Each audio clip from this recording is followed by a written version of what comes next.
فأعوذ بالله من الشيطان الرجيم بسم الله الرحمن الرحيم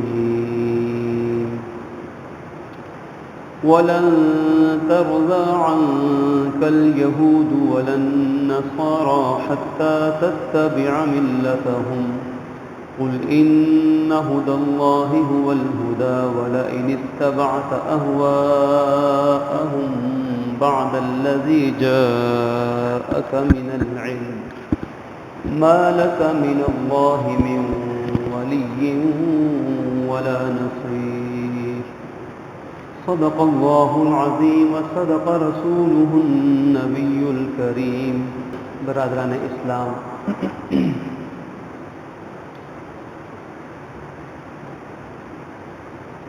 آج پوری دنیا، انسانیت،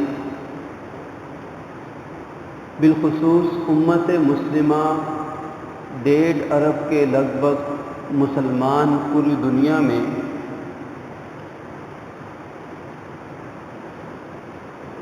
کائنات کے بدترین ظلم و ستم کے خلاف سراپائے احتجاج ہیں.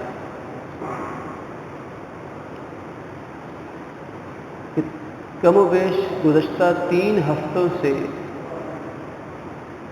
امت مسلمہ کے نہتے، کمزور، بے بس، لاچار مسلمان ارض فلسطین پر غاصب، جارح، دہشت گرد، متشدد، متعصب اور ہر طرح کے اخلاقی، ملکی، سیاسی، انسانی قوانین سے بالا تر ہو کر انسانی حدود کی دھجیاں اڑانے والے یہودیوں اور صہیونیوں کے ظلم و ستم کا شکار ہے. آج کی نشست میں اس تھوڑے سے وقت میں آپ کے سامنے قرآن مجید کی آیات کی روشنی میں یہ بات عرض کرنا چاہوں گا کہ یہود بے بہبود کہ آج تقریباً دنیا کے تمام ہی انسان اگرچہ حکومتیں احتجاج نہ کریں، حکمرانوں کے ضمیر مردہ ہو جائیں، لیکن عوام کی بات کریں تو تقریباً تمام دنیا کے انسان آج یہودیت پہ تبرہ بھیج رہے ہیں. معصوم دودھ پیتے بچوں پر بم اور میزائل برسانے والے بدبختوں کو برا کہہ رہے ہیں، مذمت کر رہے ہیں. یہ وہ یہود پر اللہ کی طرف سے برسنے والی لعنت ہے کہ جو آج پہلی مرتبہ نہیں برسی، صدیوں سے، 1000 سالوں سے برس رہی ہے. اور آپ دیکھیے کہ یہود کو رحمت کائنات صلی اللہ علیہ وآلہ وسلم نے مدینے سے دربدر کیا، بلکہ احادیث میں ملتا ہے، امام ترمذی نے، دیگر ائمہ نے حدیثیں نقل کی ہیں کہ جس میں آتا ہے آپ نے فرمایا اگر میں زندہ رہا تو میں پورے جزیرہ عرب سے یہود کو باہر نکال پھینکوں گا. کہ اتنی مذمت یہود کی، اتنی قباحت، اتنی برائی کہ اللہ کے نبی جو ساری کائنات کے لیے رحمت ہیں، اپنے سگے چچا کے قاتل کو معاف کرنے والے ہیں، لیکن یہود کے ساتھ مسلمانوں کا ایک سرزمین پر رہنا بھی اللہ کے نبی کو گوارا نہیں تھا. آخر کیا وجہ ہے؟ قرآن مجید ہمارے سامنے یہود کے تذکرے کو بڑی تفصیل کے ساتھ بیان کرتا ہے، اور یہ بات مسلمان کی آنکھیں کھول دینے کے لیے کافی ہے کہ پورے قرآن مجید میں 30 پاروں کے اندر، جس کو ہم رمضان میں پڑھتے رہے، سنتے رہے، کاش کہ امت مسلمہ سمجھ بھی لیتی یہ بات، تو یقیناً ان حالات سے امت مسلمہ آج گزر نہ رہی ہوتی. پورے قرآن مجید میں اس امت محمدیہ کے بعد سب سے زیادہ اللہ نے ذکر اور تذکرہ بنی اسرائیل کا یعنی یہودیوں کا کیا ہے. اور وہ تذکرہ کوئی تعریفی کلمات نہیں ہے، پورا قرآن بھرا ہوا ہے اللہ پاک ان یہودیوں اور اسرائیلیوں کی مذمت بیان کر رہا ہے۔ یعنی دوسرے لفظوں میں امت مسلمہ کو، جن کے لیے قرآن اترا ہے، اور سارے دنیا کے انسانوں کو یہ بات سمجھائی جا رہی ہے کہ یہ یہودی، یہ اسرائیلی، ان سے اپنے آپ کو محتاط رکھنا، ان سے محتاط رکھنا اپنے آپ کو، ان سے ہوشیار اور چکنے رہنا۔ جس دشمن کے بارے میں قرآن نے سب سے زیادہ وضاحت سے امت کو جگایا، خبردار کیا، امت مسلمہ آج اسی دشمن کو اپنا معاذ اللہ دوست سمجھ رہی ہے۔ من حیث الامہ، دوست کوئی زبان سے کہتا ہے، کوئی اسلامی ملک اسرائیل کو قبول کرتا ہے، کوئی اس سے تجارت کر کے اسے قبول کرتا ہے، اور کوئی یہودی تہذیب کو اپنا کر یہود کے ساتھ دوستی رچا رہا ہے۔ حالانکہ قرآن سب سے زیادہ ہمیں اس قوم سے باخبر کر رہا ہے کہ یہ قوم صرف مسلمانوں کے لیے نہیں بلکہ ساری انسانیت کے لیے ایک شیطان کا زہر میں بجھا ہوا تیر ہے، انسانیت کا ایک انتہائی کینسر زدہ جسم کا حصہ ہے، یہ جو پوری انسانیت کو موت کے منہ میں لے جانے کے لیے تیار ہے۔ آج کے سیاسی منظر نامے کو ہم نہیں چھیڑتے، ہم قرآن کی روشنی میں بات کرتے ہیں۔ قرآن مجید ہمارے سامنے یہود کے ان برے کاموں کو بیان کرتا ہے کہ یہود اتنے برے کیوں ہیں، اسرائیلی اللہ کے اتنے مبغوض کیوں ہیں، اللہ کا ان پر غضب کیوں اتر رہا ہے، اللہ کے نبی رحمت عالم ہونے کے باوجود ان کو اپنے وطن، اپنے شہر، اپنے ملک سے اللہ کے نبی کیوں در بدر کر رہے ہیں، کیوں ان کو دھتکارا جا رہا ہے۔ ان کی برائیاں، ان کی قباحت قرآن بیان کرتا ہے۔ ان کا خلاصہ قرآن کے پورے قرآن کی آیات کا خلاصہ چند نکات ہیں۔ یہ چند نکات وہ برائیاں ہیں جو آج انسانیت کو سمجھنی ہیں اور امت مسلمہ کو سارے دنیا کے انسانوں کے سامنے بیان کر کے اسرائیلیوں اور یہودیوں کی اصل حقیقت دنیا کو بتانے کی ضرورت ہے کہ جو عیسائیوں کے سگے بنے پھرتے ہیں، حالانکہ یہودیت سب سے پہلے اسلام کی دشمن ہے اور اس کے بعد یہودیت کی سب سے بڑی دشمنی عیسائیت کے ساتھ ہے۔ بلکہ دیکھا جائے تو ایک لحاظ سے عیسائیت کے سب سے بڑے دشمن یہودی ہیں، کیونکہ حضرت مریم پر زنا کی، برائی کی، معاذ اللہ، نقل کفر نباشد، برائی کی تہمت لگانے والے یہودی ہیں، آج تک اس برائی کے قائل ہیں۔ حضرت عیسیٰ علیہ السلام کو شہید کرنے اور سولی پر چڑھانے کی سازش کرنے والے وہ یہودی تھے، اور آج تک حضرت عیسیٰ کو جھوٹا نبی قرار دیتے ہیں۔ تو دیکھا جائے تو عیسائیت کی تو آنکھیں سب سے پہلے کھلنی چاہیے۔ آج وہ امریکہ اور دنیا کے وہ ملک جو اسرائیل کی پشت پناہی کر رہے ہیں، اس کی بین الاقوامی دہشت گردی کو جو حق خود ارادیت کہہ رہے ہیں، اپنے دفاع کا جائز حق کہہ رہے ہیں، ان عیسائی ممالک کے لیے یہودیت سے بڑھ کر ظلم کوئی اور ہو نہیں سکتا۔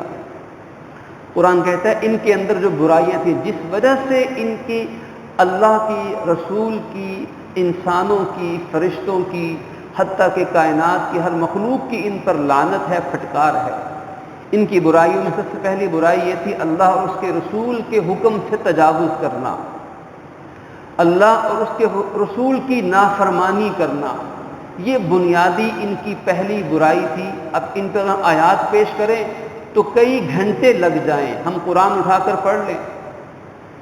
دوسری بڑی ان کی برائی یہ تھی کہ بغیر ایمان کے، بغیر عمل کے اپنی نسبت پہ فخر کرنا، نہ ایمان قبول کرنا، نہ نیک عمل کرنا، بغیر ایمان و عمل کے اپنی نسبت سے فخر کرنا کہ ہم بنی اسرائیل ہیں، ہم اسرائیلی ہیں، ہم یہودی ہیں، لہذا ہم سب سے افضل ہیں، باقی دنیا کے سارے انسان، ان کی حیثیت ہمارے سامنے کیڑے مکوڑوں جیسی بھی نہیں ہے۔ یہ یہودی سوچ اس وقت بھی تھی جب قرآن نہیں اترا تھا، جب قرآن اترا اس وقت بھی تھی، اور آج تک یہودی سوچ یہی ہے۔ کہ یہودیت کے علاوہ جتنے باقی دنیا میں انسان ہیں ان کی حیثیت یہودیوں کی نظر میں کیڑے مکوڑوں سے زیادہ نہیں ہے، اور اپنے آپ کو کہتے ہیں ہم اللہ کے بڑے قریبی ہیں، ہم اللہ کے بڑے محبوب ہیں، اتنے محبوب ہیں کہ ہم جو بھی کریں اللہ نے ہمیں معاف کر دیا ہے، اب کوئی گناہ کوئی جرم ہمارے لیے گناہ یا جرم نہیں ہے۔ یہ وہ سوچ ہے کہ جو آج اسرائیل بدبخت کو نہتے مسلمان بچوں اور امت کے نونہالوں پہ بم برسانے کی یہ فلسفہ اجازت دے رہا ہے کہ ہم چاہے سارے انسانوں کی گردنیں اڑا دیں ہمیں کوئی فرق نہیں پڑتا، کیونکہ ہم اللہ کے بڑے قریبی ہیں، نہ ایمان نہ عمل، اس کے باوجود اپنے آپ اپنی نسبت سے فخر کرنا۔ تیسری بڑی برائی قرآن جو ان کی بیان کرتا ہے وہ یہودیوں میں برائی یہ ہے کہ وہ اللہ کے رسول کے بعض احکامات کو مانتے ہیں، بعض کا انکار کرتے ہیں۔ مانتے کن کو ہیں؟ جن میں انہیں اپنا دنیا کا فائدہ نظر آتا ہے، اور جہاں مفاد پہ زد پڑتی ہے وہاں فوراً حکم کو چھوڑ دیا جاتا ہے۔ تو بعض حکموں کو ماننا، بعض کا انکار کرنا، یہ یہود کی تیسری بڑی برائی ہے جو قرآن پاک میں جا بجا بیان کی گئی ہے۔ یہود کی چوتھی بڑی برائی اپنی خواہشات نفسانی کو اپنا معبود بنا لینا۔ قرآن کہتا ہے انہوں نے اپنی دلی خواہشات کو، گریٹر اسرائیل دلی خواہش ہے، دنیا کے وسائل پہ قبضہ کرنا، مادیت پرستی، اپنی خواہشات کو انہوں نے معبود بنا لیا ہے۔ جیسے ایک انسان اپنے سچے رب کے سامنے جھکتا ہے، ویسے یہودیت اپنی خواہشات کے سامنے سجدے میں پڑی ہوئی ہے۔ ان کی پانچویں بڑی خامی اور ان کی بدبختی کی نشانی وہ ہے حق بات کو چھپانا، حق بات کو چھپانا، کتمان حق۔ قرآن بار بار کہتا ہے، سینکڑوں آیات ہیں کہ اے یہود، اے بنی اسرائیل، تم کیوں حق بات کو چھپاتے ہو؟ حق بات سب سے بڑی کیا چھپائی کہ یہ جانتے تھے کہ اللہ کے نبی صلی اللہ علیہ وسلم حضور اللہ کے آخری اور سچے پیغمبر ہیں۔ قرآن کہتا ہے یہ حضور کو اس طرح سچے نبی ہونے کو پہچانتے تھے جیسے ماں باپ اپنی اولاد کو پہچانتی ہے، جیسے ماں باپ اپنی اولاد کو پہچانتی ہے، یہود ایسے حضور کے سچے نبی ہونے کو پہچانتے تھے، لیکن مانتے نہیں تھے، چھپاتے تھے۔ کتمان حق، ان کے بڑوں میں قرآن کہتا ہے کہ حق بات کو گڈمٹ کر دینا، تلبیس حق و باطل، حق بات کو یوں گڈمٹ کر کے بیان کرنا کہ کوئی حق تک نہ پہنچ سکے۔ آج وہ میڈیا، ہم نے گزشتہ دنوں خبر پڑھی ہوگی، سنی ہوگی، دیکھی ہوگی کہ یہود اسرائیل کی طرف سے الجزیرہ کے ہیڈ کوارٹر پہ، ان کے مرکزی دفتر بلڈنگ پہ حملہ کر کے اس کو زمین بوس کیا گیا۔ کیوں؟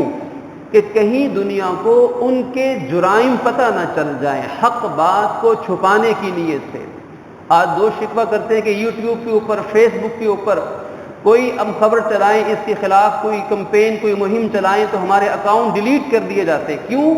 کیونکہ یہودیت یہ آج سے نہیں کر رہی، قرآن کہتا ہے شروع دن سے ان کی عادت ہے حق بات کو چھپانا، سچائی کے اوپر پردے ڈالنا اور لوگوں کو دھوکہ دینا، دھوکے سے کام لینا۔ یہودیت دجل کا نام ہے، یہودیت دھوکے کا نام ہے، یہودیت فریب کا نام ہے، یہودیت آنکھوں پہ حق کے پردے چھپا دینے کا نام ہے۔ اسی لیے دجال سب سے بڑا یہودی ہوگا۔ ان یہودیوں کے راستے پر چلنے والے سارے یہ اسی کا انتظار کر رہے ہیں، اسی کو اپنا مسیح کہتے ہیں۔ دجال کے معنی کائنات کا سب سے بڑا دھوکے باز، دجل کرنے والا، دھوکہ دینے والا، حق کو چھپانے والا، یہ سارے اسی کے پیروکار ہیں۔ تو کتمان حق، حق بات کو چھپانا، حق اور باطل کو گڈمٹ کر کے بیان کرنا۔ قرآن کے بیان کے مطابق ان کی ساتویں بڑی بیماری ہے دین کے اندر رد و بدل کر دینا، یحرفون الکلم عن مواضعہ۔ یہ اپنی کتابوں کو، تورات کو بدل دیا، زبور کو بدل دیا، صحائف کو بدل دیا، اپنی کتابوں میں رد و بدل کر دیتے تھے۔ رد و بدل کیوں کرتے تھے؟ اپنے مفاد کے لیے۔ ان کے علماء، ان کے ربی، ان کے مشائخ، وہ اپنے مقاصد، لالچ کے لیے یا کسی خوف کی وجہ سے یا کسی بادشاہ حکمران کو خوش کرنے کے لیے یا مالداروں، جاگیرداروں، سرمایہ داروں کی خوشامد کرنے کے لیے دین کے احکامات کو بدل دیتے تھے، اپنی کتابوں میں رد و بدل کر دیتے تھے۔ یہ ان کی وہ برائی تھی جس کی وجہ سے اللہ کی لعنت ان پر ہمیشہ کے لیے مسلط کر دی گئی۔ دین فروشی، دین میں تحریف و تبدیلی، اسی طرح ان کی ایک بڑی برائی دنیا کی حرص، لالچ اور طمع اور بے صبری ہے۔ یہ آخرت کے کامیابی اور فائدے کو چھوڑ کر قرآن بیان کرتا ہے کہ دنیا کی لالچ میں ایسے مگن ہوئے ہیں کہ بے صبری کے ساتھ یہ دنیا پہ گر رہے ہیں۔ جھوٹ بولنا، جیسا کہ عرض کیا، دھوکہ دینا اور خیانت کرنا، یہ وہ برے اعمال تھے جو یہود میں پائے جاتے تھے۔ قرآن ان کی مذمت کرتا ہے۔ ان کی ایک انتہائی بری صفت بزدلی تھی، کیونکہ جب انسان دنیا پہ گرتا ہے، دنیا پہ مر مٹتا ہے، تو اس کے دل کے اندر بزدلی کا جراثیم پیدا ہو جاتا ہے۔ کیونکہ ایک انسان جب یہ دیکھتا ہے کہ میرے پاس اتنا پیسہ، یہ دولت، یہ گاڑیاں، یہ سب کچھ، اگر میں مرا تو سب کچھ مجھ سے چھن جائے گا، یہ سوچ انسان کے دل کو کمزور کرے گی، وہ کبھی بھی حق اور سچ کے لیے میدان میں نہیں نکل سکتا۔ اور یہی ہوا۔ آپ دیکھیے قرآن بھرا ہوا ہے، جا بجا قرآن پڑھ کر دیکھیں، بنی اسرائیل کا تذکرہ اللہ پاک حضرت موسیٰ علیہ السلام کا تذکرہ حضور کے بعد سب سے زیادہ قرآن میں فرماتے ہیں۔ اور پھر اس بات کو قرآن نے بے شمار جگہ بیان کیا کہ حضرت موسیٰ علیہ السلام نے بنی اسرائیل کے لیے کتنی قربانیاں دی، موسیٰ علیہ السلام نے کتنی محنت کی اپنی قوم کو فرعون کے ظلم سے نکالنے کے لیے، اللہ نے کتنی مدد کی، سب کچھ ہوا۔ لیکن جب لڑائی کرنے کا وقت آیا تو یہ یہود بے بہبود، یہ اسرائیلی، انہوں نے کہا کہ اے موسیٰ تو چلا جا اور اپنے رب کو ساتھ لے جا، تم جاؤ اور جا کے لڑائی کرو، ہم تو یہیں بیٹھے ہیں، ہم جہاد میں نہیں جا سکتے ہیں۔ تو دلوں میں بزدلی پیدا۔ اور آج بھی آپ دیکھیے کہ یہ اسرائیل جو نہتے بچوں پر گولیاں، سیدھی گولیاں برسا رہا ہے، یہ اپنے زور بازو پہ نہیں کر رہا، ورنہ ان کی حیثیت کیا ہے امت مسلمہ کے سامنے؟ اگر کفریہ طاقتیں، باطل قوتیں، مسلمانوں کی اپنی بے حسی، مسلمانوں کی اپنی دین سے دوری، مسلمانوں کی اپنی دنیا کی لالچ کے پردے اگر نہ ہوتے تو کبھی اسرائیل جیسے بزدل ملک کو یہ کھیل کھیلنے کی ہمت اور طاقت نہ ہوتی۔ پشتنا قوتیں موجود ہیں، اس وقت بھی بزدلی، اس وقت سے لے کر آج تک ان کے سامنے ایک معصوم بچے، آپ دیکھیے ایسے سینکڑوں واقعات ہر کوئی جانتا، پوری دنیا کو پتہ ہے کہ معصوم بچہ، 7 سال کا لڑکا، 6 سال کی معصوم بچی، اس کے ہاتھ میں پتھر پکڑا ہوا ہے۔ اور ایسی تصویریں سوشل میڈیا پر وائرل ہیں کہ بچے کے ایک ہاتھ میں دودھ کا فیڈر پکڑا ہوا ہے اور دوسرے ہاتھ میں اس بچے کی ماں نے پتھر پکڑایا ہوا ہے۔ اب دنیا نے ایسی دلیر قوم کبھی دیکھی ہے؟ ایسی جرت مند قوم، ایسے شجاع لوگ، ایسے بہادر لوگ انسانی تاریخ میں مسلمانوں کے سوا نہیں مل سکتے۔ یہ اسلام اور ایمان کی طاقت ہے کہ اگر ایمان کی طاقت دل میں ہوگی تو کبھی بھی اس انسان کو کوئی خوف زدہ نہیں کر سکتا، چاہے وہ امت مسلمہ کا دودھ پیتا بچہ ہی کیوں نہ ہو۔ لیکن اگر ایمان کی طاقت نہیں ہے تو قرآن کہتا ہے یہود کی طرح انسان بزدل بن جائے گا۔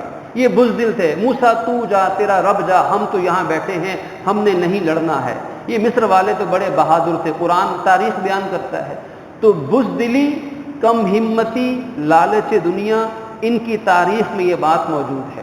کفران نعمت، ان کی اگلی برائی قرآن کہتا ہے کہ ان کے نعمت کی ناشکری کرنا۔ اللہ پاک نے قرآن پاک میں جن قوموں پر اپنی سب سے زیادہ نعمتوں کا ذکر کیا ہے ان میں بنی اسرائیل سر فہرست ہے۔ قرآن ان پر اللہ کی ایک ایک نعمت کو بیان کرتا ہے۔ فرعون سے تمہیں نجات دلائی، فرعون تمہارے بچوں کو ذبح کرتا، تمہاری عورتوں کو باندیاں بنا لیتا، سخت سزا دیتا، ذلت تم پر مسلط تھی، غلامی کے زنجیر میں جکڑے ہوئے تھے، اللہ نے پیغمبر تم میں پیدا کر کے تمہیں اس ظلم سے نکالا، تمہارے لیے دریا میں راستے بنا دیے، تمہارے لیے تمہیں جنت کے لباس عطا فرمائے، جنت کے تمہیں پھل کھلائے، تمہارے لیے پتھر کے اندر چشمے جاری فرما دیے۔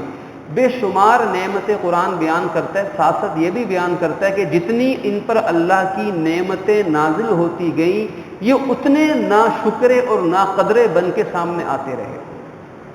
اسی طرح تعصب اور اناد، تعصب، دلی بغض، یہ یہود میں سب سے زیادہ پایا جاتا ہے۔ خاص طور پر مسلمانوں کے بارے میں قرآن پاک ہم پڑھے، ہمارے سامنے بے شمار آیات ہیں۔ قرآن کہتا ہے کہ جو یہود کی دشمنی ان کی زبانوں سے تمہیں نظر آ رہی ہے، دل کی دشمنی اس سے بھی کہیں زیادہ ہے۔ ان کی دشمنی، ان کے بیانات، ان کی باتیں جو تم زبانوں سے سنتے ہو، دل کی دشمنی کو تو اللہ جانتا ہے۔ اور یہ اتنے اسلام دشمنی ان کا وتیرہ ہے کہ سب سے زیادہ حسد اسلام سے کرنے والے ہیں۔ قرآن پاک بیان کرتا ہے، قرآن پاک کے بیان سے پتہ چلتا ہے کہ یہود حضور کو کیوں نہیں مانتے، آج تک اسلام کو تسلیم کیوں نہیں کرتے، حالانکہ ان کی کتابوں میں پیشن گوئیاں موجود ہیں۔ ایک ایک خبر بتا دی گئی تھی نبی آخر الزماں کی اسلام کے حوالے سے، قرآن کی حقانیت کی، لیکن نہیں مانتے۔ کیوں؟ کیونکہ دل میں بغض ہے، اور بغض کیوں ہے؟ حسد کی وجہ سے ہے۔ تو حسد، جیلسی، کڑھنا، جلنا، یہ یہود کی برائی تھی جس کی مذمت اللہ قرآن میں کرتا ہے۔ اسی طرح سود خوری، آج پوری دنیا میں سودی نظام کو چلانے والے، سودی شکنجے میں قوموں کو جکڑنے والے، ان کے سر فہرست ہمیں یہود نظر آئیں گے۔ قرآن کہتا ہے ان کی برائی ہے سود خوری، حرام کھانا، ان کو حرام رات ہے، حلال رات نہیں ہے۔ اور ان کی ایک اور برائی قرآن بیان کرتا ہے کہ حلال کو حرام بنا لینا اور حرام کو اپنے لیے حلال قرار دے دینا۔ یہی آج دنیا میں ہو رہا ہے، مسلمانوں کی جاسوسیاں کرنا۔ یہ یہود و نصارہ، بالخصوص یہود، ان کا کام ہے مسلمانوں کی جاسوسیاں کرنا۔ آج پوری دنیا کا جاسوسی نظام، صرف ایک موساد ہی نہیں بلکہ پوری دنیا کے اندر انہوں نے ایسے جاسوسی نظام اور جدید ٹیکنالوجی کی بنیاد پر پورے دنیا کے انسانوں، خاص طور پر مسلمانوں کی جاسوسی کرنا، یہ یہود کی بری عادت ہے۔ ان کی بری عادت، انتہائی قبیح عادت تھی، انبیاء کرام پر اعتماد نہ کرنا۔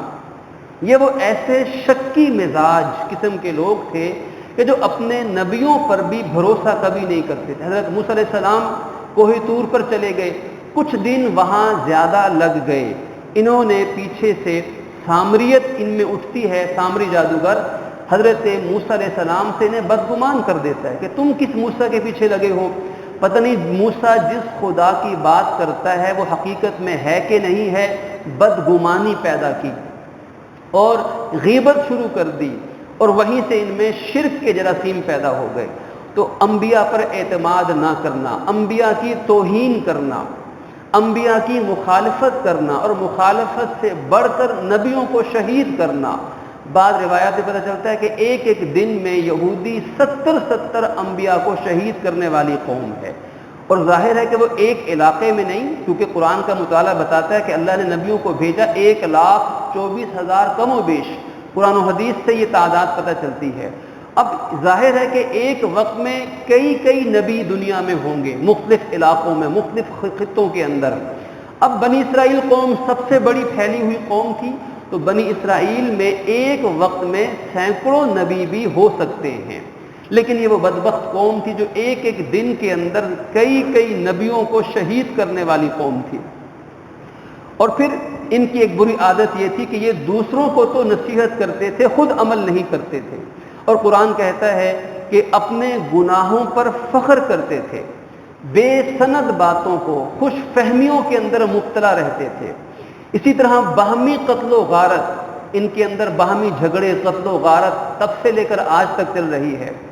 پھر اللہ تعالیٰ کے احکامات پر اعتراضات کرنا، یہ حضرت موسیٰ علیہ السلام پر بھی اعتراضات کرتے تھے۔ سورہ البقرہ کئی صورتوں کے اندر یہ مضمون آتا ہے، اللہ نے ایک حکم دیا، یہ اس حکم پہ لیت و لعل سے کام لیتے، کٹ حجتیاں کرتے، اعتراضات کرتے، تاکہ ہمیں عمل نہ کرنا پڑے۔ اس کی چھوٹی سی واضح مثال سورہ بقرہ میں قصہ ہے کہ اللہ نے حکم دیا، کسی لمبا واقعہ ہے کہ تم نے گائے ذبح کرنی ہے، گائے ذبح۔ اب گائے ذبح کرنے کا حکم کتنا آسان ہے، کوئی بھی گائے پکڑے، اللہ کا نام لے کے ذبح کر دے، حکم پورا ہو جاتا۔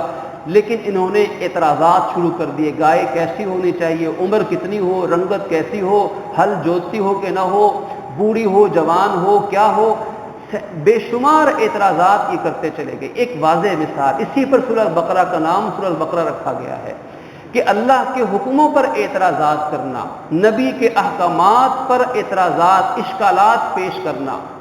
اور آج بھی دنیا میں ریسرچ کے نام پر، لاجک کے نام پر، تحقیق کے نام پر یہی فتنہ پوری دنیا میں پھیلایا جا رہا ہے. جو شکوک و شبہات، اعتراضات یہود کرتے ہیں، وہی اعتراضات آج عیسائیوں کی زبانوں پر بھی ہیں. افسوس سے کہنا پڑتا ہے مسلمانوں کی زبانوں پر بھی جاری ہو رہے ہیں. فرشتوں پر اعتراضات کرنا، اللہ کے معصوم فرشتوں کی دشمنی کرنا، جبرائیل کے دشمن ہیں، میکائیل کے دشمن ہیں، یہ یہود کی بری خصلت ہے.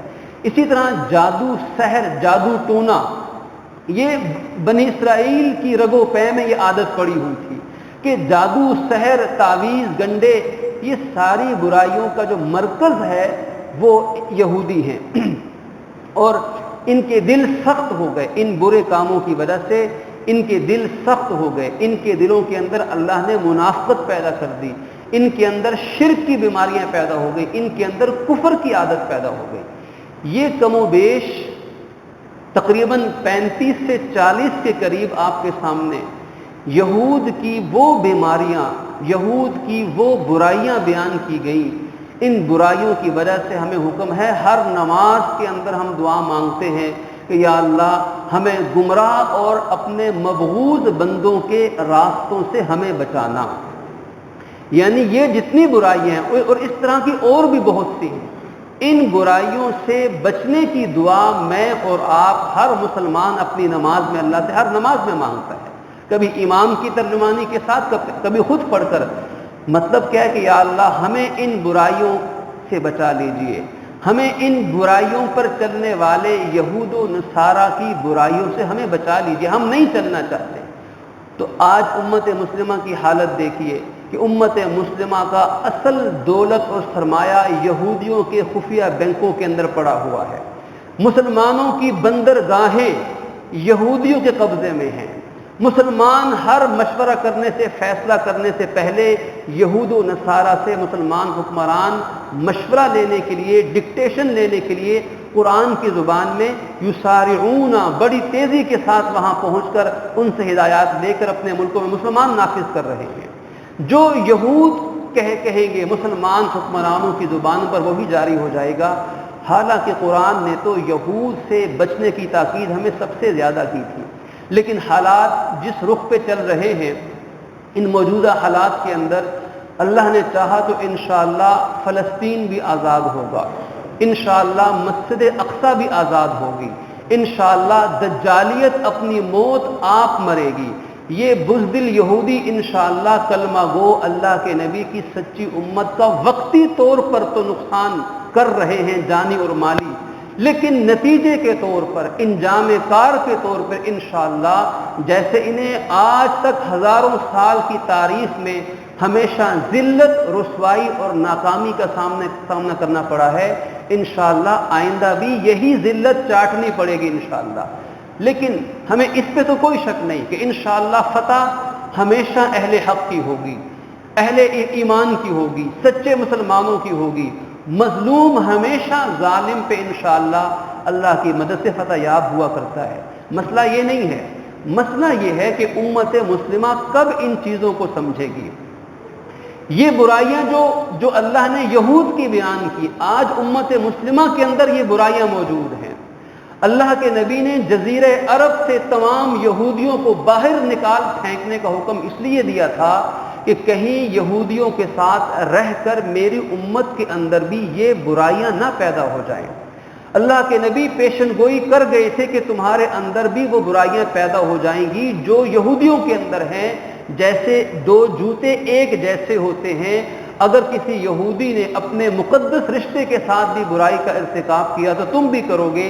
ان برائیوں سے بچانے کے لیے اللہ کے نبی رحمت عالم نے ساری زندگی محنت کی ہے، ساری زندگی فکر کی ہے، امت کو جگایا ہے، امت کو اٹھایا ہے، امت کے اندر دینی غیرت پیدا فرمائی تھی، امت کے اندر اچھائی کی محبت اور برائی کی نفرت پیدا کی تھی تاکہ امت مسلمہ یہود و نصارہ کے ان راستوں سے بچ سکے. لیکن آج افسوس سے کہنا پڑتا ہے کہ ہم حکمرانوں کی مذمت تو خوب بیان کرتے ہیں اور کرنی بھی چاہیے. برائی کی مذمت بیان کرنا ہر اہل حق کا حق ہے، لیکن سوال یہ ہے کہ حکمرانوں کے ساتھ ساتھ امت مسلمہ کے اپنے اعمال کتنے ایسے ہیں 24 گھنٹوں کے جو یہود و نصارہ کی کتنے مطابق ہیں اور رسول اللہ کی سنت کے کتنے مطابق ہیں۔ آج ہمیں جہاں آج امت مسلمہ فلسطینی مسلمانوں کے حق میں اور اسرائیلی دہشت گردوں کے خلاف جہاں امت مسلمہ آج سراپا احتجاج ہے، جہاں پوری دنیا میں آج احتجاج کیا جا رہا ہے، جو ہمارا انسانی، اسلامی، قومی، اخلاقی، ملی حق ہے، اس احتجاج کے ساتھ ساتھ ہمیں اپنے اعمال پر بھی نظر ثانی کرنی ہوگی، اپنی تجارت میں سے بھی یہودیوں کے طریقوں کو نکالنا ہوگا، اپنی غمی خوشی کے لمحات میں سے بھی یہودیت کی سوچ کو ختم کرنا ہوگا، جو جھگڑے، فسادات، فرقہ واریت، حق کو چھپانا، بے دینی، دین پر اعتراضات، سنت کو چھوڑنا، دنیا کی لالچ، آخرت اور موت کی نفرت اور دین کو پس پشت ڈالنے کی جو برائیاں یہود میں تھیں، ان برائیوں سے ہمیں آج بچنے کے لیے وعدہ اور حلف لینا ہوگا، ورنہ ہمارا احتجاج کھوکھلا رہ جائے گا، ہمارے نعرے بے وزن ہو جائیں گے، ہماری چیخ و پکار محض ایک نادان انسان کی چیخ و پکار بن کے رہ جائے گی، جب ہمارے اندر یہ برائیاں نہیں ہوں گی اور اللہ کے نبی کی دی ہوئی سنت اور سیرت اہل ایمان میں ہوگی، تو انشاءاللہ مسلمان کے ایک نعرہ تکبیر سے انشاءاللہ کفر کے ایوانوں کے اندر انشاءاللہ زلزلے برپا ہو جائیں گے۔ لیکن شرط یہ ہے کہ ان ایمانی صفات کو اپنایا جائے، یہود اور بے بہبود کی ان برائیوں سے اپنے آپ کو بچایا جائے اور اپنی آواز کو متحد کیا جائے، اپنے اندر یکجہتی پیدا کی جائے، اپنی سوچ کو پختہ کیا جائے۔ نوجوان نسل کو ان باتوں سے آج کوئی سروکار نہیں الا ماشاءاللہ۔ نوجوان نسل کو اپنے نظریات کو مضبوط بنانا ہوگا، اپنے ماضی اور اپنی تاریخ کے بھولے ہوئے سبق کو یاد کرنا ہوگا اور اپنے مستقبل کو سامنے رکھنا ہوگا۔ آج یہودی، عیسائی مستقبل کی تیاری میں لگے ہوئے ہیں، اور اگر کوئی نہیں لگا ہوا تو افسوس کے ساتھ کہنا پڑتا ہے امت مسلمہ اجتماعی طور پر آئندہ آنے والے مستقبل کے حالات سے بے بہرہ ہے، بے فکر ہے۔ اللہ پاک ہمیں یہ صحیح سمجھ نصیب فرمائیں اور امت مسلمہ کا احتجاج قبول فرمائیں، اور فلسطین کو، مسلمانوں کو، کشمیر کے مسلمانوں کو ہر ظلم سے نجات عطا فرمائیں، اور ظالموں کو ان کے منطقی انجام سے دوچار فرمائیں۔